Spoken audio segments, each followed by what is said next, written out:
उफ, कितनी हॉट हो ना तुम।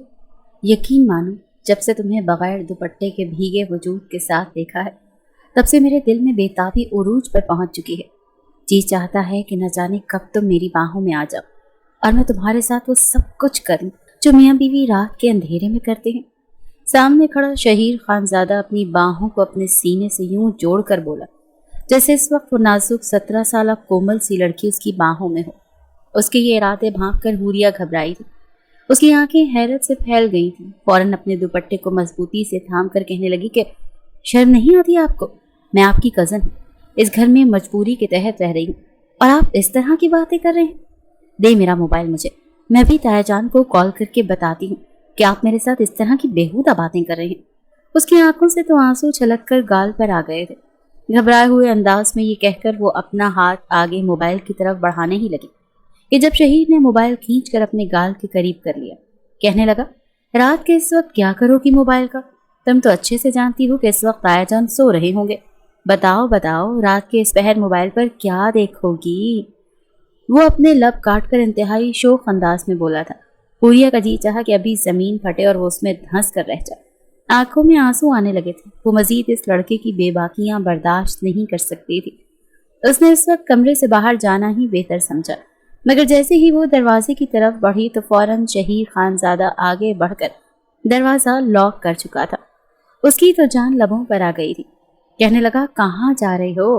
अब कमरे में अपनी मर्जी से आई हो तो क्या मैं इतनी आसानी से तुम्हें जाने दूंगा? चलो शाबाश, मुझे एक बार फिर वो नज़ारा दिखाओ ना। वो इंतहाई कमीनगी के साथ कहता अपनी खोली हुई शर्ट से अपने सीने पर हाथ मसलने लगा। इस वक्त वो इंतहाई गिरा हुआ नीच लग रहा था, जैसे कोई गली का लोफर लफंगा। कुछ देर पहले हूरिया नहाकर वॉशरूम से निकले थे। शदीद गर्मी थी, दुपट्टा बेड पर ही पड़ा हुआ था। गीले बालों को फैलाती जैसे ही वो बाहर आई तो बालों का पानी टपक कर उसके बारीक लिबास को गीला कर चुका था। लॉन की शर्ट उसके वजूद से यूं चिपकी थी कि पहना न पहना बिल्कुल बराबर ही हो चुका था। ऐसे में न जाने कहां से शहीर उसके कमरे में चला आया था। घबराकर उसने जल्दी से शेफून का दुपट्टा अपने इर्द गिर्द ओढ़ा, लेकिन वो भी उसकी रानाइयों को छुपाने में नाकाफी साबित हुआ। कदम ब कदम उसके करीब चलता हुआ शहीर अपना एक हाथ उसकी कमर पर रखकर दबा चुका था। यूं किसी गैर महरम का हाथ अपने वजूद पर रेंगता महसूस करके वो तड़प ही तो चुकी थी। फौरन उससे दूर झटका देकर कहने लगी, ये क्या कर रहे हैं आप? एक जोरदार थप्पड़ वो उसके मुंह पर मार चुकी थी। वो कहने लगा, शादी करनी है तुमसे? तुम्हारी हिम्मत कैसे हुई मुझे थप्पड़ मारने की? होने वाला शौहर हूं मैं तुम्हारा। शहीर खानजादा कोई आम इंसान नहीं। तुम जानती हो तुम्हें इस थप्पड़ की कैसी कीमत चुकानी पड़ेगी। वो उसे जबड़े से दबोच कर बोला था और इस कदर जोर से जबड़ा दबाया था कि हूरिया को लगा कि उसका मुंह ही टूट जाएगा। वो खुद को उसके सख्त हाथ से छुड़वाने की नाकाम कोशिश कर रही थी जब वो कहने लगा कि तुम्हें क्या लगता है मैं तुम्हें शादी से पहले बगैर चेक किए यूं ही तुम्हें अपना लूंगा? शहीर खानजादा अगर कोई गाड़ी भी लेता है ना तो पहले 3 दिन उसे चला कर देखता है। अगर मतलब की हो तो ही खरीदता है। तो भला अपनी बीवी को बगैर चेक किए वो कंवारी है या समझ रही हो ना तुम? जब तक तुम मुझे पूरी तरह सेटिस्फाई नहीं करोगी तब तक मैं तुम्हारे साथ शादी भी नहीं करने वाला। हूरिया जो खुद को 7 पर्दों में छुपा कर रखती थी, ये अल्फाज सुनकर तो हड़बड़ा सी गई थी। इस वक्त वो दोनों घर में अकेले थे। खुद को छुड़वाकर बड़ी मुश्किल से वो दरवाजा खोलकर बाहर निकलने लगी जब गुस्से से शहीर ने उसे गर्दन से पकड़ा और लॉन की शर्ट खींचने पर फटती चली गई। एक चीख थी जो हूरिया के लबों से निकली थी जब शहीर खानजादा ने फौरन उसके, तुम्हें गर्मी नहीं लगती क्या इस अबाया और हिजाब में? हमारा तो इस दुपट्टे में भी सांस बंद हो रहा है। पता नहीं तुम कैसे ये इतनी धूप और गर्मी में हिजाब और ये अबाया इतना मोटा पहनकर आ जाती हो। हूरिया जो अभी अभी अपने स्कूल से निकलकर कॉलेज में दाखिल हुई थी, उसकी 2 सहेलियां आरफा और नूर ने उसे देखा। हूरिया ने एक नज़र उनके चेहरे पर डाली। दोनों ही इस वक्त यूनिफॉर्म में थी, मगर यूनिफॉर्म भी ऐसा था कि बहुत चुस्त था। वजूद की रानाइयां वाज़े तौर पर दिखाई दे रही थी। उस पर फिर खुले बाल, हल्का हल्का मेकअप जो वो रोज़ करके आया करती थी ताकि कॉलेज के लड़कों को इम्प्रेस कर सकें। मगर जैसे ही वॉइस प्रिंसिपल का राउंड शुरू होता तो फौरन टिश्यू पेपर से सारा मेकअप उतार कर फेंक रही होती थी। ये इस शहर का जाना माना मशहूर कॉलेज था। वाहिद हूरिया थी जो यहाँ पर बुर्का पहनकर आती और साथ नकाब भी करती। उसकी बात सुनकर वो कहने लगी, हाँ गर्मी तो लगती है, लेकिन मैं इस गर्मी के चक्कर में अल्लाह ताला को तो नाराज नहीं कर सकती ना। जरा खुद सोचो, इस बुरके में गर्मी की खातिर मैं ये बुरका उतार कर बाल खोल कर बाहर घूमना शुरू कर दूं तो फिर जहन्नुम में मेरा क्या बनेगा? ना बाबा ना, मुझे सीख कबाब बनने का कोई शौक नहीं है। हुरिया फौरन झुरझुरी लेकर बोली। और उसकी सारी मॉडर्न सहेलियां इस बात पर अपने नाक मुंह चढ़ा चुकी थी। जिस माहौल में वो बड़ी हुई थी वहां पर बस नाम के ही मुसलमान रहते थे, किरदार से इस्लाम बिल्कुल भी नहीं लगते थे। हुरिया माँ बाप की इकलौती बेटी थी, शहर में रहती थी, कॉलेज में पढ़ती थी, जहाँ पर लड़के लड़कियां एक साथ पढ़ते, मगर उसके बावजूद वो सबसे मुनफरिद थी। शायद उसकी वजह ये थी कि वो 5 वक्त की नमाजी थी, लेक्चर के दौरान भी हमेशा काम से काम रखती। 17 साल हुरिया सेकेंड ईयर की स्टूडेंट्स थी। पेपर्स के बाद अभी अभी उसकी क्लासेस स्टार्ट हुई थी। क्लास में मौजूद 3 लड़के ऐसे भी थे जिनकी कब से हुरिया पर नजर थी। जब भी हुरिया को आता देखते तो तीनों ही एक दूसरे से बातें करने लगते कि अरे यार बहुत हुस्न देखा है, लेकिन इस पर्दे के पीछे वाले हुस्न को देखने की चाहत, लगता है जैसे चाहत ही रह जाएगी। 1 साल से इस लड़की को यहाँ पर देख रहे हैं, मगर मजाल है तो इसने कभी नकाब हटाया हो, कभी नकाब तो कभी मास्क, हमेशा इसने अपना चेहरा छुपा कर ही रखा होता है। वो क्लास के तीनों इंतहाई ओबाश किस्म के लड़के थे। अभी भी तीनों हुरिया के वजूद पर अपनी गंदी नजरें जमाना चाहते थे, मगर उसने जो अबाया पहन रखा था उसके ज़ाहिरी खदोखाल उन पर बिल्कुल भी आयाम नहीं हो रहे थे। इनमें से एक लड़का कहने लगा, अले यार कब तक तरसते रहेंगे, मैं तो कहता हूँ आज इसे ले धरते हैं। वैसे भी ये कौन सा अपने बाप भाई के साथ आती है, लोकल गाड़ियों में ही तो आती जाती है। आज बहाने से इसे पकड़कर रास्ते में आने वाले वीरान स्कूल की बिल्डिंग में ले जाएंगे। और फिर वो लड़का अपने लबों पर जबान फेरते हुए बोलकर हंसा तो बाकी दोनों भी हंसने लगे। उनकी हंसी इतनी खौफनाक थी कि हुरिया बेसाख्ता काम कर रह गई। इस मासूम सी लड़की को तो खबर भी नहीं थी कि ये तीनों लड़के कैसी कैसी बातें उसे सोच कर रहे हैं। कॉलेज से फारिग होते ही जैसे छुट्टी हुई तो उसने जल्दी से अपना नकाब ठीक किया और बाहर निकलकर सामने ही उसकी वैन खड़ी थी, लेकिन लड़कियों का काफी रश था। इससे पहले कि वो वैन की तरफ बढ़ती, एक लड़का उसके पास आकर कहने लगा कि हुरिया बाजी कहाँ जा रही हैं आप? आपके बाबा तो इधर पिछली गली में खड़े हैं, रश बहुत ज्यादा है ना, तो उन्होंने मुझे कहा है कि मैं आपको बता दूं। वो जिस कदर मासूम अंदाज में बोला था, हुरिया के चेहरे पर तो मुस्कुराहट ही आ गई थी। एक लंबे अरसे के बाद उसके वालिद जवाद साहब उसे लेने के लिए आए थे। वो मुस्कुरा उठी और फौरन बैग को मजबूती से कांधे पर रख के दूसरी तरफ जाने लगी, मगर जैसे ही वो थोड़ी आगे गई तो फौरन एक वैन उसके पास आकर रुकी और इनमें बैठे हुए इन तीनों ओबाश लड़कों ने उसे अंदर की तरफ खींचना शुरू कर दिया। वो चीखने लगी, बचाओ प्लीज हेल्प मी, छोड़ो मुझे। वो चीखते हुए मुसलसल ऐसा कह रही थी, मगर एक लड़के ने उसे बाजू से जब जोर से खींचा तो उसके यूनिफॉर्म की आस्तीनें फट चुकी थी और उसके नाखून उसकी सफेद दूधिया बाजू पर अपने निशान छोड़ते चले गए थे। उसे बाजू से खींचकर गाड़ी में बिठा रहे थे, मगर वो दूसरे हाथ से वैन का दरवाजा पकड़कर खड़ी थी। लोग पीछे खामोश तमाशाई बने खड़े थे। किसी ने अपनी जेब से मोबाइल निकाल लिया तो कोई दूर खड़ा ये मंजर देखने लगा। किसी में भी जुर्रत ना थी कि आगे बढ़कर वो उन्हें रोक सके। एक लड़के ने फौरन आगे बैठे ड्राइवर को कहा कि अबे गाड़ी चला दे, हम इसको वैसे ही घसीट कर ले जाते हैं, मगर इसे इतनी आसानी से छोड़ेंगे नहीं। इन तीनों लड़कों ने अपने चेहरे पर रुमाल बांध रखा था, मगर तभी जैसे ही वैन ने आगे बढ़ना चाहा तो एक गाड़ी और उस गाड़ी के आगे आ गई और जोरदार टक्कर उस गाड़ी को मार दी। वैन का अगला हिस्सा बिल्कुल टेढ़ा हो चुका था और ड्राइवर की टांग गाड़ी आगे से बिल्कुल टेढ़ी होने की वजह से अंदर ही फंस चुकी थी। वो दर्द से चिल्लाने लगा था। इस झटके से हुरिया दूर जा गिरी। गाड़ी से फौरन एक बारूद शख्स निकला जो अभी भी कई जवानों को मात देता था। अपनी आस्तीनें ऊपर चढ़ाकर उसने इन तीनों लड़कों को पकड़ा और फिर यके बाद तीसरे थप्पड़ उनके मुंह पर दे मारे। हुरिया ने माथे से बहने वाले खून को अपनी आंखों से साफ करते हुए जब देखा तो सामने उसके बाबा खड़े थे जो इन 3 लड़कों को बुरी तरह से मार रहे थे। फौरन पुलिस को खबर की गई। तीनों लड़के पुलिस के हवाले कर दिए गए और हुरिया अपने बाप के गले लगकर रोने लगी। फौरन उन्होंने अपनी वेस्टकोट उतार कर हुरिया को पहनाई। उनका तो बस नहीं चल रहा था कि इन लड़कों को जान से मार देते।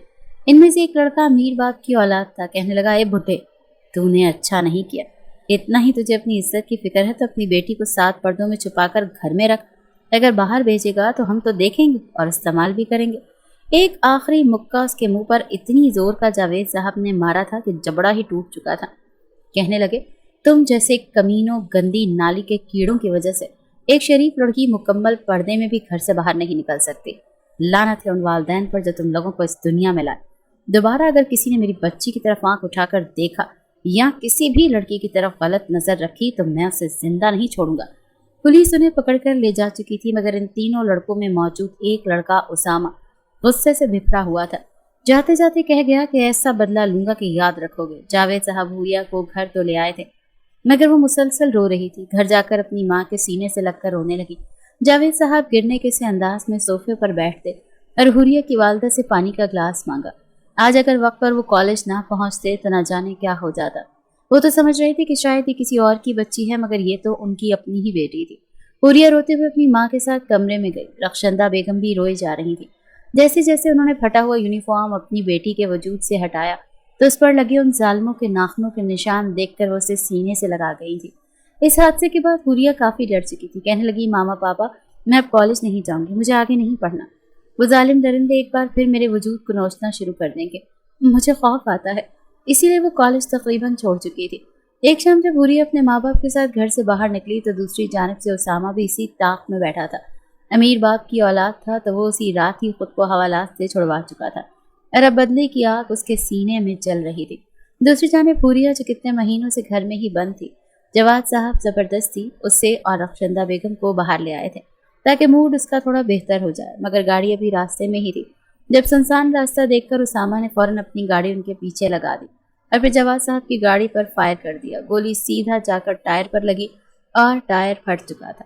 दिल खराश चीखों की आवाज गूंजने लगी। गाड़ी सड़क से उतरकर सीधा जमीनों में गई और बड़े पीपल के पेड़ से टकरा चुकी थी। खौफ के मारे रखशंदा बेगम तो बेहोश हो गई थी। कांच के टुकड़े उनके चेहरे और गले में पेवस्त हो गए थे। हुरिया जख्मी हालत में अपने माँ बाप को देख रही थी। कुछ बोलना चाहती थी तभी उसामा वहां पर आया। इस बार उसने अपना चेहरा नहीं ढांपा हुआ था। जब उसने जवाद साहब की सांसें चलती देखी तो गुस्से से पहले हुरिया को देखने लगा। फिर जवाद साहब ने कपकपाते हुए अपना हाथ उसके गले की तरफ बढ़ाया ताकि उसे दबोच सकें कि तभी उसने फौरन फायर कर दिया। हुरिया बाबा कहकर फौरन आगे बढ़ी थी। भले जख्मी थी मगर उसामा के हाथ को पकड़कर उसने उसामा की तरफ मोड़ दिया और इस हाथापाई में गोली उसामा के सीने पर भी चल चुकी थी। सर में गहरी चोट होने की वजह से हुरिया की आंखें बंद होने लगी। वो अपने मामा बाबा की तरफ बढ़ना चाहती थी मगर वहीं बेहोश हो चुकी थी। 5 घंटों तक वहां पर कोई भी ना आया। जब कुछ लोगों ने उन्हें देखा तो फौरन पुलिस को इत्तला दी गई। हुरिया को जैसे ही होश आया तो वो रोते हुए अपने मामा बाबा को पुकार रही थी, चिल्ला रही थी कि मेरे माँ बाप किधर हैं। उसामा ने उन्हें मार दिया। नर्स उसे संभालने लगी और उसे बेहोशी का इंजेक्शन दे दिया। जवाद साहब और रखशंदा बेगम इस हादसे में मौके पर ही अपनी जान से हाथ धो बैठे थे। उनका हंसता बसता घर उजड़ चुका था। इस वक्त आलमपुर गांव में सब कुछ मामूल के मुताबिक था। इफ्तिखार साहब दालख में बैठे अखबार का मुतालिया कर रहे थे। पास ही उनकी बीवी सुल्ताना बेगम बैठी चाय पी रही थी। जब शहर से उन्हें कॉल आई थी, नंबर तो जवाद का था। उनका मामूल था कि हर 1-2 दिन के बाद उनका राब्ता होता था। वो मुस्कुरा कर कहने लगे, अरे देखो भाई, मैं अभी अपने भाई को याद कर रहा था और अभी उसकी कॉल आ गई। मगर जैसे ही फोन कान से लगाया तो उनका वजूद कांपने लगा। कहने लगे, ये क्या कह रहे हो? जवाद को कुछ नहीं हो सकता, मेरा भाई तो बिल्कुल ठीक ठाक था। अभी कल रात ही तो मेरी उससे बात हुई थी। पूरे घर में कोहराम मच गया था। फौरन गाड़ियां निकलवाई गईं और शहर जाया गया जहां पर उनके भाई और भावज का जनाजा पड़ा था और पास बुत बनी जख्मों और पट्टियों से लिपटी हुई हुरिया बैठी थी। जैसे ही उसने ताया को देखा तो चिल्लाते हुए ताया के साथ लग गई और रोते हुए बताने लगी कि कैसे ये सब कुछ हुआ।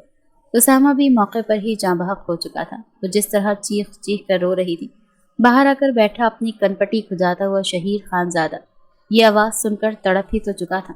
धीरे धीरे कदम उठाता जब वो लाउंज में आया तो सामने हुरिया को रोता देखकर एक पल को रुक चुका था। बचपन में ही कहीं दोनों की मुलाकात हुई थी और इसके बाद वो अपने माँ बाप के साथ शहर चली गई थी। वो गांव का रहने वाला था मगर शहर की लड़कियों को सोच कर ही उसके मन में गुदगुदी सी होती थी। वो सोच चुका था कि शादी करेगा तो किसी शहरी लड़की से, पढ़ी लिखी से ही। शहरी लड़कियां मॉडर्न होती हैं, खूबसूरत होती हैं, गांव की लड़कियों जैसी नहीं होती, बल्कि अपने शौहर के साथ जी भर कर रोमांस करती हैं। इंतहाई भड़कीले और रोमांटिक मिजाज रखने वाले शहीर ने हमेशा जहन में एक रोमांटिक बीवी के ख्यालात ही सोच रखे थे। चंद रोज पहले ही तो उसके माँ बाप ने कहा था कि हम तुम्हारे रिश्ते की बात हुरिया से करते हैं। खैर से वो भी अब 17-18 साल की हो चुकी है। मंगनी कर देंगे और कुछ दिनों के बाद शादी। उसका तो मन मचल चुका था। जहन में 100% यकीन था कि वो पैंट शर्ट पहनती होगी, टाइट कपड़े, फिर खुले बाल और बहुत तेज तरार किस्म की होगी जो मर्द को कभी भी बोर नहीं होने देती। अपने चचा को कांधा देकर जिस वक्त वो जनाजा उठाने लगा तो वो रोती हुई अपने माँ बाप के जनाजों को पकड़ चुकी थी। एक पल में उसकी कुल कायनात ही उजड़ चुकी थी, मगर शायद यही नसीब का लिखा था। انہیں قبرستان کی طرف دفنانے کے لیے لے جایا جانے لگا اور حوریہ اپنے تائی کے ساتھ لگ کر رونے لگی۔ یہاں پر اب حوریہ کا کچھ بھی نہیں بچا تھا۔ 3 روز تک وہ وہاں پر رہے اور پھر اس کے بعد افتخار صاحب کہنے لگے، دیکھو بیٹا، جس نے جانا تھا وہ تو چلا گیا، یہ دکھ تو شاید اب عمر بھر کا ساتھ ہوگا، مگر اب میں تمہیں یہاں پر اکیلا نہیں چھوڑ سکتا، تم اب ہمارے ساتھ گاؤں چلو گی۔ ایک نظر اس نے گھر کو دیکھا تھا جس میں اس کا بچپن گزرا تھا، پھر ایک گہری سانس خارج کر کے اس نے چپ چاپ سامان سمیٹنا شروع کر دیا۔ پچھلے 3 روز سے شہیر بھی اسے دیکھ رہا تھا، سادہ سی شلوار قمیض میں اور سر پر دوپٹہ رکھنے والی حوریہ نے جب گھر سے باہر نکلنے سے پہلے عبایا پہن لیا تو وہ چونک پڑا، کہنے لگا، تم عبایا پہنتی ہو؟ اس کے یوں کہنے پر وہ فوراً کہنے لگی، جی میں مکمل پردہ کرتی ہوں۔ یہ سن کر شہیر کے ماتھے پر بل پڑے تھے، سارے راستے اس کے ذہن میں جیسے عجیب سے خیالات بننے لگے۔ گھر پہنچتے ہی شہیر کے ساتھ والے کمرے کو حوریہ کو دے دیا گیا۔ کچھ روز بعد ہی افتخار صاحب اپنی بیوی اور بیٹے سے کہہ چکے تھے کہ بس جیسے ہی میرے بھائی کا 40واں گزرتا ہے تو میں حوریہ کو اپنے گھر کی بہو بنا لوں گا، میں بس یہی چاہتا ہوں کہ دونوں بچے خوش رہیں۔ سلطانہ بیگم بھی اس بات میں حامی بھر چکی تھی، مگر شہیر کے ماتھے پر بل پڑ چکے تھے۔ کہنے لگا، اماں میں نے کہا تھا نا آپ کو مجھے کیسی لڑکی چاہیے، یہ تو کہیں سے بھی ویسی نہیں ہے، کھودا پہاڑ اور نکلے چوہے، یہ وہ والا حساب ہو گیا، یہ تو بالکل سادی سی لڑکی ہے، نہ اسے پہننے اوڑھنے کی تمیز ہے، اتنے کھلے کپڑے پہننے ہوتے ہیں جیسے کسی تمبو کو پہن رکھا ہو، مجھے تو ماڈرن لڑکی چاہیے بس، میں ایسی بور لڑکی کے ساتھ شادی نہیں کرنے والا۔ اس کی یہ بات سن کر اس کے والد غصے میں آ گئے کہ خبردار، تم نے اپنے منہ سے ایک لفظ بھی نکالا تو یہ میری بھتیجی ہے اور ہمیشہ اس گھر میں میری بیٹی اور تمہاری بیوی بن کر رہے گی، اگر تم نے ذرا بھی چوں چڑھا کی تو دیکھنا میں تمہارا حشر کیا کروں گا۔ آج تک تمہاری بیجا خواہشیں پوری کر کر کے تمہاری ماں نے تمہیں لوفر کر دیا ہے، بگاڑ دیا ہے، مگر اس معاملے میں تمہاری ایک نہیں سنوں گا۔ اپنے باپ سے تو وہ پہلے ہی بہت کتراتا تھا، اسی لیے چپ چاپ کمرے میں آ گیا۔ بلا شبہ وہ حسین تھی مگر بالکل ہی گائے تھی۔ جیسے ہی موبائل اٹھایا اور ٹک ٹاک پر ویڈیوز دیکھنے لگا تو ایک بار پھر شہری لڑکیوں کی ویڈیوز سامنے آنے لگیں، چھوٹے چھوٹے کپڑے، کھلے بال، اور پھر ان کی نظر آتی رانائی، وہ تو بالکل کسی ہیروئن جیسی لڑکی کو بیاہ کر لانا چاہتا تھا۔ کچھ روز بعد ہی 40واں بھی گزر چکا تھا اور وہ اپنے ماں باپ کے غم میں گھلتی، کبھی نوافل پڑھ رہی ہوتی تو کبھی قرآن پاک کھول کر بیٹھی ہوتی۔ اسے ان کی بہت یاد آ رہی تھی۔ ایک شام جب وہ کچن میں کام کر رہی تھی تو وہ اس کے قریب چلا آیا، کہنے لگا کہ تمہیں میرے ساتھ شادی پر کوئی اعتراض نہیں ہے؟ وہ فوراً نظریں جھکا کر کہنے لگی، جی نہیں، میرے بڑوں نے جو فیصلہ کر دیا مجھے یہی منظور ہے۔ 17 سالہ پتلی سی لڑکی کے منہ سے یہ سن کر وہ کچھ چونکا تھا، پھر کہنے لگا، سوچ لو، یہ نہ ہو کہ بعد میں تمہیں پچھتانا پڑے۔ وہ کہنے لگی، اگر آپ کو شادی سے مسئلہ ہے تو آپ خود اپنے ماں باپ کو منع کر دیجئے، مگر میں بڑوں کے حکم کی خلاف ورزی نہیں کر سکتی۔ وہ اس قدر سخت سے انداز میں بول رہی تھی کہ جیسے شہیر کا ہونا نہ ہونا اس کے لیے کچھ فرق ہی نہیں رکھتا۔ شہیر کہنے لگا، دیکھو مجھے نا ماڈرن لڑکیاں پسند ہیں، چھوٹے چھوٹے کپڑے پہننے والی، اپنے شوہر کو اچھے سے سیٹسفائی کرنے والی، چھوٹے بال، شوخ انداز۔ اس سے پہلے کہ وہ کچھ اور بولتا، گھبرا کر اسے حوریہ نے دیکھا تھا، پھر کہنے لگی، آپ مجھ سے ایسی باتیں مت کریں پلیز، چلے جائیں یہاں سے، مجھے شادی سے پہلے منگیتروں کا جو باتیں کرنا وہ بالکل بھی پسند نہیں ہے۔ یہ سن کر اس کے ماتھے پر بل پڑے تھے، تو اس کی کمزوری بھانپ چکا تھا اور بس اب انہی چکروں میں تھا کہ کسی طرح اس لڑکی کو اس قدر مجبور کر دے کہ وہ خود ہی شادی سے انکار کر دے، اور یہ سب کچھ اس نے اپنے ماں باپ کی نظروں سے بچ کر کرنا تھا۔ حوریہ کے دل میں شہیر کے لیے کسی بھی طرح کے کوئی جذبات نہیں تھے، وہ تو ابھی اپنے ماں باپ کے غم سے ہی نہیں نکلی تھی، اسامہ کی دی ہوئی تکلیفوں سے نہیں نکلی تھی، ابھی بھی وہ اپنے ماں باپ کی تصویر کو موبائل میں دیکھتے ہوئے آنسو بہا رہی تھی، اور اسی پر ہی اس کی آنکھ لگ چکی تھی جب دھیرے سے اس کے کمرے کا دروازہ کھلا۔ اس نے اپنا کمرہ لاک نہیں کیا تھا۔ شہیر رات کے اس پہر اس کے کمرے میں آیا، ہر وقت خود کو دوپٹے میں لپیٹ کر رکھنے والی حوریہ بستر پر آڑھی ترچھی انداز میں لیٹی ہوئی تھی۔ اس کے خوبصورت بال کھلے ہوئے تھے، جو قمیض اس نے پہن رکھی تھی وہ تھوڑی اوپر کو سرکی ہوئی تھی، بے حجاب کمر اور پھر گردن سے نیچے تک شرٹ کا گہرا گلا، وہ بھی ہلکی روشنی میں دیکھ کر شہیر کے پورے وجود میں کرنٹ سا دوڑ گیا تھا۔ وہ اپنے لبوں پر زبان پھیر کر کہنے لگا، یہ تو مست مال ہے، مگر کیا ہوا، یہ تھوڑی بہت بولڈ ہو جائے تو جیسا میں چاہتا ہوں ویسے ہی ہو کر مجھے خوش کرے، مگر بہن جی بننے کا پتہ نہیں اسے کیا ملتا ہے۔ وہ چلتا ہوا اس کے قریب آیا اور جب اسے برداشت نہ ہوا تو اپنا ہاتھ اس کے بے حجاب کمر پر رکھ دیا۔ جیسے ہی حوریہ نے غیر مانوس سا لمس محسوس کیا تو ایک سرشاری کی لہر اس کے پورے وجود میں دوڑ گئی۔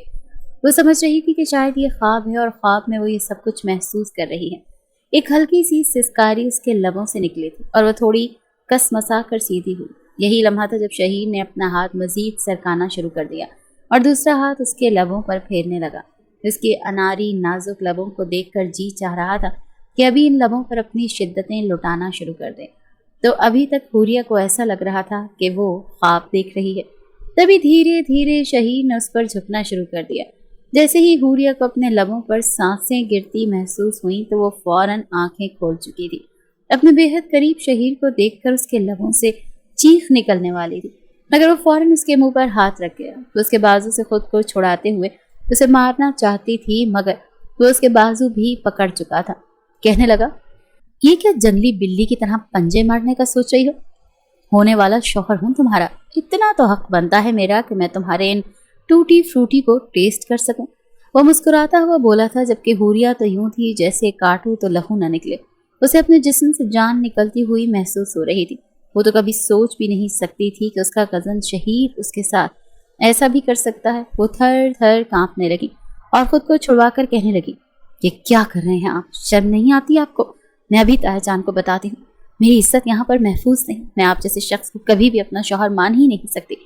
وہ جیسے ہی وہاں سے اٹھنے لگی تو فوراً وہ ہاتھ پکڑ کر کہنے لگا، خبردار میرے ماں باپ کو میرے خلاف بھڑکایا تو یہ مت بھولو کہ اس خاندان کا اکلوتا وارث میں ہی ہوں، سب کچھ میرے ہاتھ میں ہے۔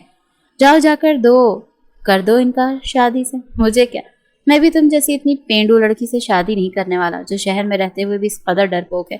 جاؤ شاباش جاؤ۔ حوریہ فوراً اٹھی تھی۔ وہ دوپٹے کو اپنے ارد گرد زور سے لپیٹتے وہ وہاں سے سیدھا اپنی تایا تائی کے کمرے میں جانا چاہتی تھی، مگر اس کے قدم رک چکے تھے۔ گہرے گہرے سانس لیتی اپنے منہ پر ہاتھ رکھے وہ اپنی سانسیں بحال کرنے کی ناکام کوشش کر رہی تھی۔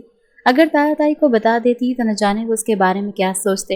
اس کی تو عزت پر بات آتی، آخر وہ کون سا ان کا بیٹا تھا؟ بھلا ایسا شاطر بیٹا تو کچھ بھی الزام لگا سکتا تھا۔ ابھی وہ دروازے کے باہر ہی کھڑی تھی کہ جب پیچھے سے شہیر آ گیا۔ کہنے لگا، کیوں؟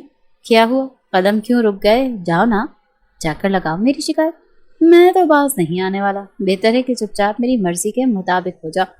میں تمہیں بس شادی سے پہلے ایک دفعہ ٹیسٹ کرنا چاہتا ہوں تاکہ مجھے پتا تو چلے کہ تم کیسی ہو۔ مگر حوریہ اگلے ہی پل ایک زوردار تھپڑ اس کے منہ پر مار چکی تھی۔ اس کے دھکا دے کر فوراً کمرے سے بھاگ آئی تھی اور کمرہ لاک کر لیا تھا۔ ساری کھڑکیاں اور ڈور لاک کرنے کے بعد وہ دیوار سے ٹیک لگا کر بیٹھ چکی تھی۔ ساری رات وہ سو نہیں پائی تھی، نہ جانے کب کہاں سے شہیر آ جائے۔ جیون ساتھی کو لے کر اس کے بھی کچھ خواب تھے۔ وہ تو یہی چاہتی تھی کہ بس جو بھی اس کی زندگی میں شامل ہو اس کی طرح 5 وقت کا نمازی، اسلام کا قائل ہو، مگر شہیر تو اس کے انداز سے بالکل ہی الٹ تھا۔ کیا خبر کہ اس کے ساتھ وقت گزار کر اسے چھوڑ دے۔ روتے ہوئے وہ اپنے ماں باپ کو بلا رہی تھی جو اس بھری دنیا میں اسے تنہا چھوڑ کر جا چکے تھے۔ اگلے روز وہ بہت دیر بعد کمرے سے باہر نکلی تھی۔ سلطانہ بیگم کو دیکھ کر اس کا جی چاہا کہ وہ انہیں بتائے، مگر سلطانہ بیگم نے جب اس کے سامنے شہیر کی تعریفیں کرنی شروع کی تو یہ کہنے لگیں کہ بس ساری دنیا ایک طرف اور میرا شہیر ایک طرف۔ وہ تو خاموشی ہو چکی تھی، یہ بھول چکی تھی کہ اس کی خاموشی اسے کتنا بڑا خمیازہ بھگتنے پر مجبور کر سکتی ہے۔ جب بھی شہیر گھر آتا تو اسے تنگ کرنے کا کوئی نہ کوئی موقع ہاتھ سے جانے نہ دیتا تھا۔ وہ لڑکی نیک تھی، صوم و صلات کی پابند تھی، اور وہ جان بوجھ کر رات کو لان میں بیٹھ کر سگریٹ پیتا، کبھی کبھی تو سیاہ بوتلیں بھی پاس رکھ لیتا۔ سامنے کھڑکی سے اسے یہ سب کچھ کرتے ہوئے حوریہ دیکھ چکی تھی۔ گاؤں کے جاگیردار ایسے ہی ہوتے ہیں شاید، تایا ابا ہی نے اسے زیادہ ڈھیل دے رکھی ہے، مگر وہ کسی بھی طرح اس کا کزن نہیں تھا، یہ سوچ کر وہ اندر سے جل رہی تھی۔ اگلے روز جب شہیر گھر آیا تو اس نے ہمت کر کے سلطانہ بیگم کے سامنے یہ بات کی تھی کہ تائی جان، آپ کو پتہ ہے یہ رات کو سگریٹ پیتے ہیں، اور انہوں نے اپنے پاس وہ کالے رنگ کی بوتلیں بھی رکھی تھی۔ وہ یہ سوچ کر بتا رہی تھی کہ شاید انہیں اگر پتہ نہیں ہے تو اسے ڈانٹیں، مگر فوراً سلطانہ بیگم نے اسے گھور کر دیکھا تھا۔ اس کا ہاتھ دبا کر کہنے لگی، ارے چپ، اگر تمہارے تایا نے سن لیا تو جان لیں گے اس کی۔ تمہیں اگر یہ بات کرنی تھی تو تب کرتی جب میں اکیلی تھی۔ تائی کے ڈانٹنے پر وہ کانپ ہی تو چکی تھی۔ وہ کہنے لگی کہ پاگل ہو گئی ہو، مجھے سب پتہ ہے کون سا یہ روز روز پیتا ہے، بس یہ مردوں کی نا عادت ہے، اور ویسے بھی ہم جیسے خاندانی لوگوں کی تو یہی شان ہوتی ہے۔ اگر وہ پی رہا ہے تو تمہیں اس سے مسئلہ نہیں ہونا چاہیے۔ اور ہاں دیکھو، میرے بچے کو ذرا آج کل کی شہری لڑکیاں پسند ہیں، اسی لیے تم سے ذرا اکھڑا اکھڑا سا رہتا ہے۔ تھوڑی بہت اپنی ڈریسنگ چینج کرو، خود کو ماڈرن بناؤ، اور یہ جو پردہ وردہ کرنا ہے نا یہ چھوڑ دو، ایسے ہی اچھی لگو گی۔ آج تو سلطانہ بیگم نے بھی اسے یہ الفاظ کہہ دیے تھے۔ وہ تو کبھی بھی خود کو بدلنا نہیں چاہتی تھی، مگر سب کی باتوں نے اسے ایک فیصلے تک ضرور پہنچا دیا تھا۔ शहीर को भी उसे तंग करके न जाने क्या सुकून मिलता था। उसे यहाँ पर आए हुए 2 महीने हो चुके थे, लेकिन आज तक उसने कभी उसके कमरे में दोबारा जाने की जहमत नहीं की थी। उस शाम घर कोई नहीं था, इसीलिए उसने सोचा कि इस मोहतरमा को नकली छिपकली से डराता, पता तो चले करती क्या है। वो बगैर कदमों की चाह पैदा किए जाकर उसके कमरे में बेड पर बैठ चुका था।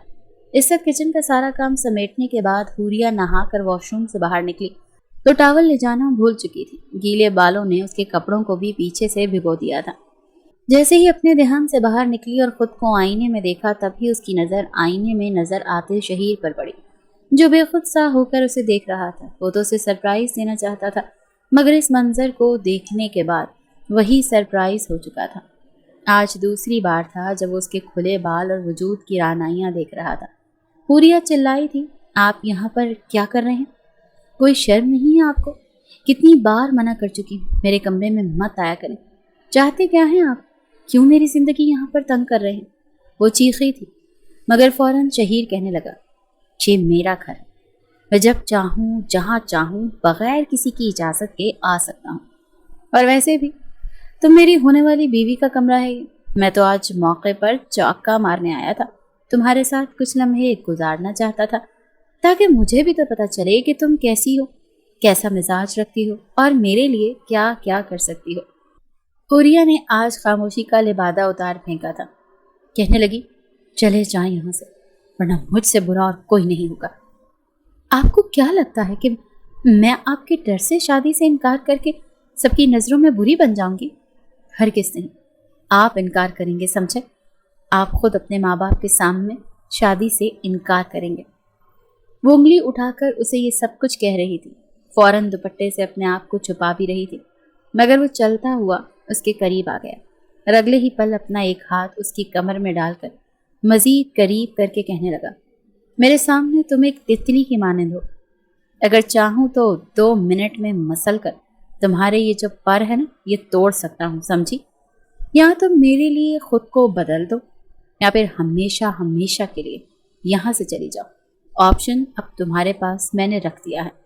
अपने आप को हर एक पर्दे से आज़ाद करके मेरे सामने आओ, मुझे सेटिस्फाई करो और बताओ कि तुम वाकई शहीर खानज़ादा की उम्मीदों पर पूरा उतरती हो और शादी के बाद उसे बहुत सेटिस्फाई करोगी, इसे कभी बोर नहीं होने दोगी। लेकिन अगर ऐसा नहीं कर सकती तो वो है दरवाज़ा, हमेशा हमेशा के लिए चली जाओ, क्योंकि मैं तुम जैसी बहन जी टाइप लड़की से ना शादी नहीं करने वाला। उसके वजूद से उठने वाली खुशबू शहीर को पागल कर रही थी। इससे पहले कि वो कुछ करता कि बाहर गाड़ी की आवाज़ आई। ताया और ताई जान कहाँ गए थे? वहाँ से वापस आ चुके थे। शहीर कहने लगा, ओह शिट, अगर 10 मिनट और लेट आते तो मैं अब तक तुम्हारे साथ न जाने क्या कुछ कर लेता। ये कहकर वो उसे पूरी तरह से खौफजदा कर चुका था। हुरिया का सांस सीने में ही अटक कर रह गया था। इसके बाद वो कमरे से बाहर नहीं निकली थी, मगर सोच चुकी थी कि वो अब यहाँ नहीं रहेगी। शहर में उसका घर था, वो वहाँ पर जाकर रह लेती, लेकिन अब यहाँ पर रहना उसके लिए आसान नहीं था। ताया और ताई ने उसके साथ जो नेकी की थी वो अपनी जगह पर ठीक था, मगर शहीर, उसके दिल में शहीर के लिए नफरत महसूस होने लगी। शहीर उसे जी भरकर जिच करने के बाद अपने माँ बाप के पास आ चुका था, जो एक फैमिली के पास ताज़ियत के लिए गए थे। वो हंसकर अपने माँ बाप के साथ बातें करता रहा। थोड़ी थोड़ी देर बाद हुरिया को भी देख रहा था, जो चुपचाप सबके लिए खाना बनाकर टेबल पर लगा चुकी थी। जब सब खाने के लिए बैठे तो सुल्ताना बेगम ने उसे भी खाने को कहा, लेकिन वो कहने लगी कि मुझे भूख नहीं है। वहां से सीधा कमरे में जा चुकी थी। बाकी सब खाना खाने में मसरूफ हो चुके थे। शहीर ने जब से उसे इस हालत में देखा था, मजीद उससे काबू करना मुश्किल हो चुका था। बार बार दिल गुनाह के लिए उकसा रहा था। इससे पहले कि उसने कई लड़कियों के साथ दोस्तियां रखी हुई थी। गांव में जब दोस्तों के साथ मिलकर महफिल लगती तो रात गए तक शहीर से हसीनों को बुलाया जाता, जो पूरी रात नाचती रहती और अपनी अदाओं से इस गांव के अमीर कबीर लड़कों के दिल बहलाती रहती। खानदान के बाकी सारे लड़के पढ़े लिखे थे, मगर वाहिद शहीर था जिसने आगे की पढ़ाई नहीं की थी। वह मुश्किल मैट्रिक करके पढ़ाई छोड़ दी थी। शक्ल सूरत और रोब और दबदबे में बिल्कुल जागीरदार के तख्त पर फिट आता था, मगर पढ़ाई के मामले में बिल्कुल ही जीरो था। रात के तकरीबन 11:15 बजे का वक्त था जब शहीर ने एक बार फिर उस कमरे में जाने का सोचा। कमरा अंदर से लॉक था, लेकिन इसके पास हुरिया के कमरे की एक और चाबी थी। दरवाजा खोलकर अंदर आया तो कमरा अंधेरे में डूबा हुआ था। सामने बिस्तर पर वो कंफर्टर ओढ़कर लेटी हुई थी। مگر جیسے ہی اس نے آگے بڑھ کر کمفرٹر ہٹایا تو اسے دھچکا سا لگا تھا، کیونکہ وہاں پر تکیے رکھے ہوئے تھے۔ پورے گھر میں فوراً اسے ڈھونڈنے لگا۔ واش روم میں دیکھا، وہ کہیں نہیں تھی، مگر اصل ہوش تو اس کے تب اڑے جب اس نے دیکھا کہ الماری میں اس کے کپڑے موجود نہیں تھے۔ پہلے تو وہ پریشان ہوا، لیکن اگلے ہی پل سوچنے لگا کہ اچھا ہی ہوا یہ خود ہی چلی گئی، ہمیشہ ہمیشہ کے لیے۔ شاید شہیر خانزادہ کی پلاننگ کام کر گئی تھی۔ وہ ہنستا ہوا اسی بیڈ پر گرا تھا اور خوشی سے پھولے نہیں سما رہا تھا۔ چپ چاپ کمرے کی سیٹنگ دوبارہ ویسے ہی کر دی جیسے حوریہ کر کے گئی تھی، اور اپنے کمرے میں آ کر سو گیا۔ اگلی صبح حویلی میں کوہرام سا مچا ہوا تھا۔ سلطانہ بیگم گھبرائی ہوئی تھی اور افتخار صاحب حوریہ کو ڈھونڈ رہے تھے، اور وہ معصوم بنا ادھر ادھر دیکھ رہا تھا کہ آخر کہاں جا سکتی ہے۔ مجھے تو لگتا ہے اس کا کوئی عاشق تھا، میں اکثر اس کو فون پر بات کرتے ہوئے بھی دیکھتا رہا، مگر صرف اور صرف آپ دونوں کی عزت کی وجہ سے چپ رہا کہ چلو مجھ سے شادی کر لے گی تو ساری عادتیں چھوڑ دے گی۔ مگر دیکھ لیا کہ شہری لڑکی تھی، منہ مومنا تھا مگر کرتوت کافنوں والے تھے۔ تبھی تو دیکھیں کیسے سب کا منہ کالا کر کے جا چکی ہے۔ افتخار صاحب اپنی بھتیجی کو کچھ خاص جانتے نہیں تھے، بس بچپن ہی سے وہ اس سے الگ رہے تھے، اسی لیے اس کا کردار کیسا تھا انہیں کچھ خبر نہیں تھی۔ وہ خود بھی کافی پریشان ہو چکے تھے، مگر غیرت ایسی آڑے آئی کہ کہنے لگے اس کے لیے اب اس گھر کے دروازے بند ہیں، جس عاشق کے ساتھ گئی ہے اسی کے ساتھ رہے۔ اگر مجھے پہلے پتا ہوتا کہ اس کا کوئی عاشق بھی ہے تو میں اسے یہاں لاتا ہی نہیں، بلکہ وہیں پر اسے رخصت کر دیتا۔ بلا وجہ اپنے بیٹے پر اس سے شادی کرنے کے لیے سختی کرتا رہا۔ یہ سب کچھ سن کر شہیر کے تو دل تک ٹھنڈک پڑ گئی تھی، یہی تو وہ چاہتا تھا۔ مگر ایک بار بھی اس نے نہیں سوچا تھا کہ رات کے اس پہر حوریہ کہاں گئی ہوگی، وہ لڑکی جو کمرے میں اندھیرا کرنے سے بھی ڈر جایا کرتی تھی، جس نے آج تک باہر کی دنیا اور لوگوں کے رنگ ڈھنگ نہیں دیکھے، باپ جس کا سایہ بن کر ہمیشہ اس کے ساتھ رہتا تھا، وہ کیسے اور کہاں گئی ہوگی۔ پہلے 2 روز گزرے، پھر 2 ہفتے، یہاں تک کہ 1 مہینہ گزر چکا۔ سب کی زندگی تو جیسے حوریہ ختم ہی کر چکی تھی، مگر شہیر چاہ کر بھی اسے بھلا نہیں پا رہا تھا۔ بار بار اس کے ذہن میں حوریہ کا وہ معصوم چہرہ آتا، وہ آنکھیں آتی جب اس کے قریب جاتا اور وہ کانپتی تھی، بالکل معصوم بچی کی طرح۔ وہ تو اسے تنگ کرنا چاہتا تھا، مگر اب اس کا ضمیر دھیرے دھیرے اسے ملامت کرنے لگا تھا۔ آج اس کے دوستوں کے ساتھ بیٹھک تھی، گاؤں میں ان کی ایک بڑی دعوت ہونے والی تھی۔ اپنے دوستوں اور باقی گاؤں کے جاگیرداروں کے ساتھ بیٹھا، وہ اس وقت سٹیم روسٹ کھا رہا تھا، جب اس کا دوست اس کے کاندھے پر ہاتھ رکھ کر کہنے لگا کہ یار، اتنی بڑی محفل اگر ارسلان نے لگوا ہی لی ہے تو اگر 3-4 بچیاں بھی منگوا لیتا تو بات بن جاتی۔ وہ ہنس کر بولا تھا۔ شہیر یہ سن کر ٹشو سے اپنے لب صاف کرتے ہوئے کہنے لگا، ہاں منگوا ہی لیتا۔ اسے یوں ٹھنڈا پڑا دیکھ کر وہ کہنے لگا، کیا ہوا؟ کافی دن سے تجھے دیکھ رہا ہوں، تیرے تو مزاج ہی نہیں مل رہے، ہر وقت کھویا کھویا سے رہتا ہے۔ تبھی دوسرا دوست بھی ساتھ لقمہ دیتے ہوئے کہنے لگا، ہاں مجھے تو لگتا ہے شاید بھائی حاجی کو پیار ہو گیا ہے۔ شہیر صاحب جیسی تمہاری حالت لگ رہی ہے نا، جب تک پیار ویار کا چکر نہ ہو نا، تب تک ایسے کوئی بھی کھویا کھویا نہیں رہتا۔ ان کی بات پر اس کے ذہن میں حوریہ کا ہی چہرہ بنا تھا، لیکن سر جھٹک کر وہ کہنے لگا، نہیں ایسا کوئی نہیں ہے، ابھی کسی باپ نے ایسی بیٹی پیدا ہی نہیں کی جو شہیر کے ہوش اڑا سکے۔ میں صرف اپنی آنکھیں ٹھنڈی کرتا ہوں، اس سے زیادہ اور کچھ نہیں۔ یہ کہہ کر وہ گہری سانس خارج کر چکا تھا۔ سامنے 3 رقاصائیں ناچ رہی تھیں، اپنے جوہر دکھا کر وہ یہاں پر بیٹھے مردوں کے دل ابھارنے کی کوشش کر رہی تھیں، یہاں تک کہ اس کے ساتھ بیٹھے اس کے دوست بھی جا کر ان ڈانسرز کے ساتھ ڈانس کرنے لگے تھے، مگر وہ چپ چاپ ایک طرف بیٹھا تھا، ورنہ اس سے پہلے تو لڑکیوں کے ساتھ ناچنا، ان پر پیسے وار کر پھینکنا تو اس کا پسندیدہ مشغلہ ہوا کرتا تھا۔ دل میں بے چینی بڑھنے لگی تھی، نہ جانے اسے کیا خیال آیا کہ فوراً اس محفل کو چھوڑ کر اٹھ آیا تھا، مگر دوستوں کے سامنے بھرم بھی تو رکھنا تھا۔ وہ تو محفل کی جان تھا۔ جب اس کے دوست نے اسے پوچھا کہ اچانک اٹھ کر کہاں جا رہے ہو، تو کہنے لگا، نہیں یار مزہ نہیں آ رہا مجھے، شاید مجھے نیند آ رہی ہے، پھر کبھی مل بیٹھیں گے۔ محفل چھوڑ کر وہ گھر آ چکا تھا اور آ کر بستر پر گرا تھا۔ سونے کی کوشش کی تو کانوں میں سسکیوں کی آوازیں گونجنے لگیں، بار بار حوریہ کا چہرہ اس کے سامنے آ رہا تھا، ضمیر بار بار ملامت کر رہا تھا کہ وہ عزت تھی تمہاری، کیوں کیا تم نے ایسا؟ کیا جانتے بھی ہو وہ آج کہاں ہوگی، کس نوبت پر ہوگی؟ جاؤ اسے واپس لے کر آؤ۔ اندر سے آنے والی آواز پر وہ گہری سانس خارج کر کے اٹھ بیٹھا تھا۔ ابھی فجر کی اذانیں گونج رہی تھی جب اس نے اپنی گاڑی کی چابی لی اور سرخ ہوتی آنکھوں کے ساتھ شہر کی طرف نکل گیا۔ سڑکیں اس وقت کچھ سنسان تھیں، اسی لیے وہ پوری سپیڈ کے ساتھ شہر کی طرف جا رہا تھا۔ 2 घंटों में वो उस इलाके में पहुंच गया जहां पर हूरिया के माँ बाप का घर था। एक गहरी सांस खारिज करके उसने पहले सोचा कि दरवाजे पर दस्तक दूं, फिर ये सोचकर रुक गया कि कहीं वो सो न रही हो। मगर जैसे ही उसकी नज़र घर पर पड़ी तो घर को ताला लगा हुआ था, वही ताला जो उन्होंने इस घर से निकलते हुए लगाया था। वो आसपास देखने लगा। दरवाजे पर दस्तक थी, मगर घर बिल्कुल यूं था जैसे कई माह से खोला ही न गया हो। सुबह हुई तो कुछ लोग उसे आसपास से गुजरने लगे। वो हूरिया के बारे में पूछने लगा, मगर उन लोगों का कहना था कि हमने तो उसे काफ़ी महीनों से नहीं देखा, यहाँ पर तो वो वापस दोबारा आई ही नहीं। यही वो वक्त था जब उसे अपने दिमाग में झटके लगते महसूस हुए थे। अगर वो यहाँ नहीं थी तो फिर वो कहाँ थी? कहाँ ढूंढता वो उसे? कहाँ चली गई थी वो?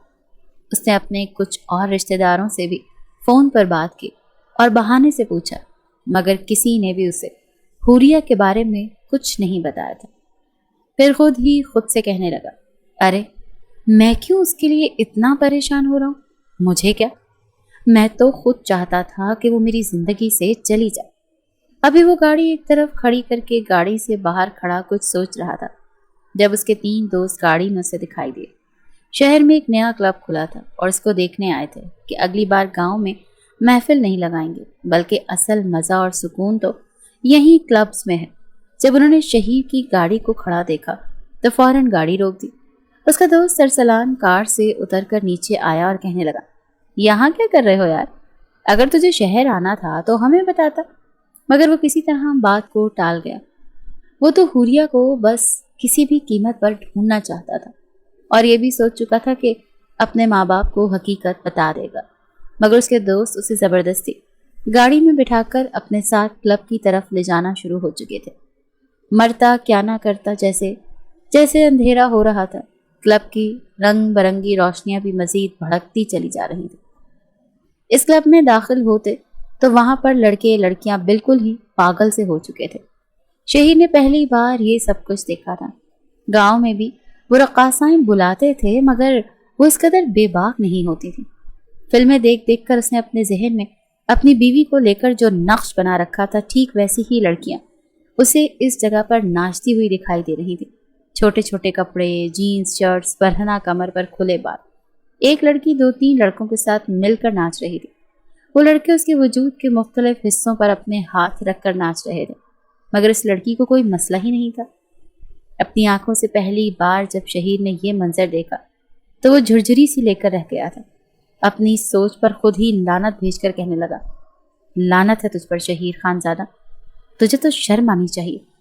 तूने कैसे अपने लिए ये सोच लिया कि तू ऐसी बीवी से शादी करेगा? ये भी तो किसी की बहन बेटियां थी, कल को ये भी शादियां करेंगी। इन्हें तो अपने बाप भाई की इज्जत और गैरत का पास ही नहीं है। भला मैं ऐसी लड़की को कैसे अपना आइडियल मान सकता था? ये सब कुछ तो सिर्फ टीवी की हद तक ही अच्छा लगता है। शहीर अभी इन्हीं सोचों में गुम था कि हूरिया एक बार फिर उसके जहन में आई और दिल तक ठंडक उतर चुकी थी। कितनी मासूम और अच्छी लड़की थी वो, नेक। उसने तो कभी अपने बाल भी किसी गैर के सामने नहीं किए थे, मगर मैंने उसके साथ क्या किया? ये सोचकर वो दिल बर्दाश्ता सा हुआ था जब माइक पर एक शख्स कहने लगा, अभी एक आइटम आपके सामने पेश किया जाने वाला है। जो भी उसकी सही बोली लगाएगा वो आज रात के लिए उसकी। ये सुनकर तो सबकी आंखें उस तरफ मरकूज हो चुकी थी। 40 से 45 साल का वो शख्स था जो बात कह रहा था। तभी उसका दोस्त सरसलान कहने लगा, यार इस क्लब में हर हफ्ते एक नई लड़की लाई जाती है और आज मैं तुम लोगों को यहाँ पर लाया इसलिए कि हम आज की रात यहाँ पर रंगीन बना सकें। तभी वहाँ पर मौजूद गैलरी से 3 लड़कियां निकल कर आई थी, गिरती पड़ती झूलती हुई, जिनके चेहरों पर मास्क थे। उन्हें बेहद बेबाक मगरबी लिबास पहनाया गया था। सबकी नज़रें उनके वजूद पर मरकूज थी। इनमें से एक लड़की झूलती हुई लड़खड़ाकर सीधा शहीर पर आ गई। शहीर के सीने से जैसे ही वो टकराई तो शहीर गुस्से में आ चुका था, मगर जैसे ही उसने अपना सर शहीर के सीने से हटाया तो शहीर का सांस सीने में ही अटक चुका था, क्योंकि ये तो हूरिया थी। वो उसे बाहों में पकड़ चुका था। क्या ये तुम हो खुदाया? मैं ये कोई ख्वाब तो नहीं देख रहा। उसके गाल थपथपा रहा था, मगर वो नशे में एक ही बात किए जा रही थी, مجھے ہاتھ مت لگانا، مجھے چھوڑ دو، بدلے میں میرے حصے کی جائیداد لے لو، مگر میری عزت مت خراب کرو۔ وہ مسلسل ایسے الفاظ بول رہی تھی جسے سن کر شہیر کو اپنا کلیجہ کٹتا ہوا محسوس ہوا تھا۔ فوراً اسے باہوں میں بھر چکا تھا۔ ارسلان کہنے لگا، ابے یہ کیا کر رہا ہے، اس کی قیمت تو ادا کر۔ تبھی ایک شخص آگے بڑھا تھا، کہنے لگا، کہاں لے کر جا رہے ہو اس لڑکی کو؟ جب تک اس کی قیمت ادا نہیں کرو گے تب تک تمہیں کہیں جانے نہیں دی جائے گی۔ مگر اگلے ہی پر اس نے یکے بعد دیگرے تھپڑ اس کے منہ پر دے مارے تھے۔ فوراً کال کر کے وہاں پر پولیس کو بلوا لیا تھا اور اس شخص کو پکڑوایا تھا۔ جتنی بھی لڑکیوں کو یہاں پر زبردستی نشہ اور اغوا کر کے لایا گیا تھا، ان سب کو بازیاب کروا لیا گیا تھا۔ مگر حوریہ کو وہ ان سب سے الگ اپنی گاڑی میں لٹا چکا تھا۔ گاڑی اس نے بڑی تیزی سے اپنے ڈیرے کی طرف بڑھائی تھی۔ آنکھوں سے مسلسل آنسو نکل رہے تھے۔ بار بار حوریہ کو دیکھ رہا تھا، جبکہ چہرے پر نیل کے نشان واضح ہو رہے تھے۔ میک اپ کی پرتوں میں وہ نیل چھپ تو چکے تھے، مگر اب واضح تھے۔ نہ جانے اس نے کیا کچھ کہا تھا، مگر یہ لڑکی کلب تک کیسے پہنچی تھی؟ ڈیرے پر پہنچتے اس نے حوریہ کو اٹھایا اور بستر پر ایک کمرے میں لے جا کر لٹا دیا۔ فوراً یخنی بنوا کر اس کے منہ میں ڈالی۔ گزشتہ 1 ماہ سے نشے کی حالت میں رہنے والی حوریہ کو پھر بھی ہوش نہیں آیا تھا۔ اسے اٹھا کر اسپتال لے جا چکا تھا، جہاں پر 2 روز تک اس کا علاج چلتا رہا اور تب جا کر وہ مکمل طور پر ہوش میں آئی تھی۔ جب اس نے آنکھیں کھولی تو ایک پرانے سے کمرے میں موجود تھی۔ چارپائی پر لیٹی تھی، دل بڑی زور سے دھڑکا تھا۔ 18 سال کی عمر میں بھی اس نے جو کچھ دیکھ لیا تھا، اگر اس کی جگہ کوئی اور ہوتا تو شاید مر ہی چکا ہوتا، یا پھر ہار تسلیم کر کے اپنا سب کچھ لٹا چکا ہوتا۔ آس پاس اس نے دیکھا، اپنے وجود پر ایک نظر ڈالی۔ اس کی چادر اس کے سر پر موجود تھی۔ کہاں تھی وہ؟ اسے کچھ اندازہ نہیں تھا۔ کہیں اس کی عزت خراب تو نہیں ہو چکی تھی؟ وہ خود سے ہی سوال کرنے لگی اور پھوٹ پھوٹ کر رونے لگی تھی۔ اس رات اس نے اس گھر سے قدم تو باہر نکال لیے تھے، جس پر ابھی تک وہ پچھتا رہی تھی کہ ایک بار اپنے تایا کو تو حقیقت سے آگاہ کرتی۔ معصومیت میں اس کا قدم باہر نکالنا ہی سب سے بڑی غلطی تھی۔ جس بس میں وہ سوار ہوئی تھی وہ بس دھیرے دھیرے خالی ہوتی جا رہی تھی۔ جان بوجھ کر ڈرائیور بس اس راستے سے لے گیا تھا جہاں پر آہستہ آہستہ سارے علاقے کے لوگ اترتے جائیں اور آخر میں وہ لڑکی اکیلی رہ جائے۔ جب بس خالی ہو گئی تو حوریہ کافی گھبرا چکی تھی۔ فوراً ایک سنسان سڑک پر گاڑی روک کر وہ حوریہ کی طرف آیا اور کہنے لگا، لڑکی گھر سے بھاگ کر آئی ہے نا؟ چل ایک کام کرتے ہیں، 500 روپیہ دیتا ہوں، میرے ساتھ کچھ دیر گزار لے، پھر تجھے جہاں کہے گی وہاں چھوڑ دوں گا۔ حوریہ کو لگا جیسے پہاڑ اس کے سر پر ٹوٹ پڑا ہو۔ اس شخص سے خود کو چھڑوا کر بھاگنے لگی، مگر اس نے حوریہ کو گردن سے پکڑ کر اپنے قریب کرنا چاہا۔ حوریہ نے اپنا بیگ اس کے سر پر دے مارا اور نہ جانے کیسے وہاں سے بھاگ آئی۔ پاؤں میں جوتے موجود نہیں تھے۔ سڑک پر مسلسل بھاگتے ہوئے وہ ہیلپ ہیلپ چلا رہی تھی جب ایک گاڑی اس کے پاس آ کر رکی۔ 40 سے 45 سال کا شخص اور ایک عورت اس میں بیٹھے تھے۔ وہ ان کے پاس جا کر مدد مانگنے لگی۔ سمجھ رہی تھی کہ شاید یہ لوگ اسے بحفاظت اس کے گھر پہنچا دیں گے، مگر نہیں، وہ ایک کلب کے آنر تھے اور انہیں ایسی خوبصورت کم عمر لڑکیاں ہی تو چاہیے ہوتی تھی۔ حوریہ ان کے ہاتھ لگ چکی تھی۔ گزشتہ 1 ماہ سے وہ کئی لڑکیوں کے ساتھ اسے رکھ کر مسلسل منانے کی کوشش میں لگے رہتے کہ ہمارے لیے ناچو، مردوں کے ساتھ رات بتاؤ، بدلے میں پیسے دیں گے، شہرت دیں گے، مگر حوریہ نے اپنی عزت کا سودا نہیں کیا تھا۔ زبردستی اسے نشے پر لگا کر وہ آج اسے یہاں پر لائے تھے، مگر عین وقت پر وہاں پر شہیر خانزادہ پہنچ چکا تھا۔ ابھی وہ روتے ہوئے دیکھ ہی رہی تھی جب شہیر کمرے میں داخل ہوا۔ اپنے سامنے شہیر کو دیکھ کر اس کا سانس سینے میں ہی تھم چکا تھا۔ آگے بڑھ کر وہ فوراً کہنے لگا کہ حوریہ تم ٹھیک تو ہو نا؟ تمہیں کچھ ہوا تو نہیں؟ فکر مت کرو، ڈرنا مت، تم میرے پاس ہو، کوئی تمہیں بری نظروں سے نہیں دیکھے گا، میرے ہوتے ہوئے کوئی تمہیں تکلیف نہیں پہنچا سکتا۔ शहीर को अपने सामने देखकर वो इस कदर नफरत और गुस्से में पागल हो चुकी थी कि अगले ही पल उसने आगे बढ़कर शहीर को थप्पड़ मारने शुरू कर दिए थे। वो उसका मुंह नोच रही थी, उसे थप्पड़ मार रही थी, कमरे में मौजूद हर एक चीज शहीर पर फेंक रही थी। शहीर के माथे से खून की लकीर निकली थी। नाक पर छड़ी लगने की वजह से नाक से भी खून निकल आया था, मगर वो चुपचाप मुजरिमों की तरह खड़ा था।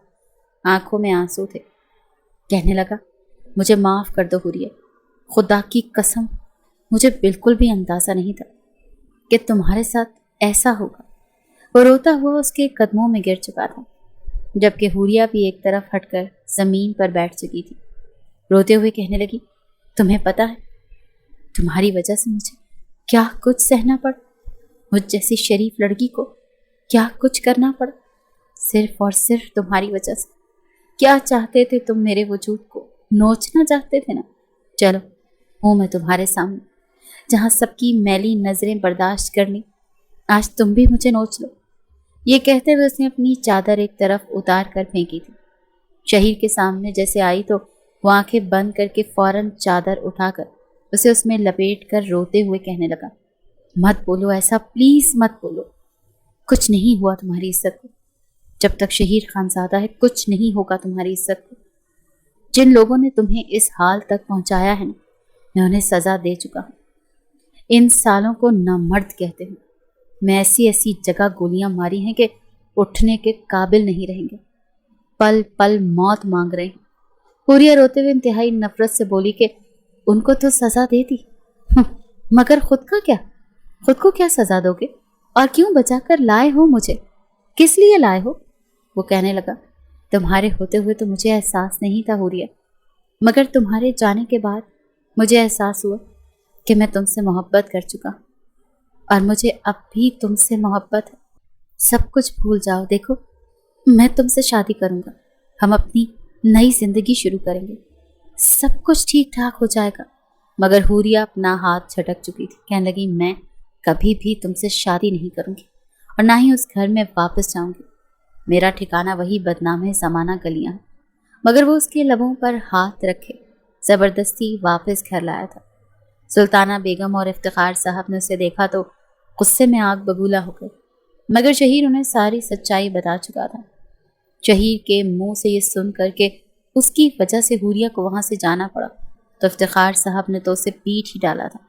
शायद जिंदगी में आज तक किसी ने इतनी मार ना खाई हो जितनी शहीर ने अपने बाप से खाई थी।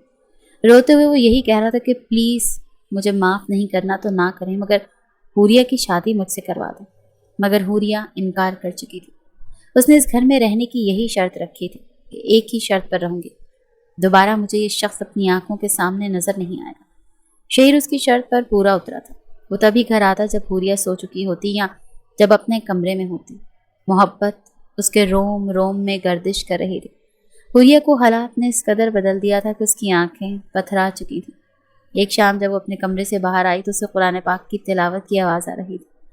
धीरे धीरे चलती हुई वो शहीर के कमरे के पास आई तो उसके पूरे वजूद में सनसनी की लहर दौड़ गई, क्योंकि शहीर कुरान पाक की तिलावत कर रहा था।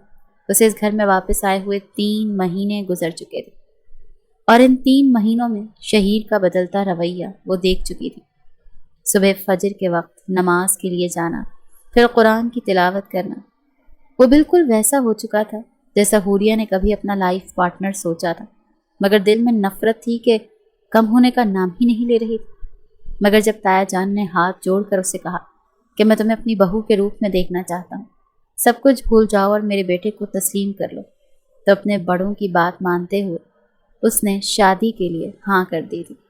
मगर सुहाग रात का वो पहले ही शहीर को बता चुकी थी कि मेरे करीब आने की कोशिश भी मत करना, ये शादी सिर्फ तुमसे मैंने अपने ताया और ताई की खुशी की खातिर की है। शहीर चुपचाप उसकी हर बात मानता, वो जैसा कहती वो वैसा ही करता गया। जिलहज का चांद नजर आने में भी काफ़ी दिन थे जब एक रोज़ वो आया।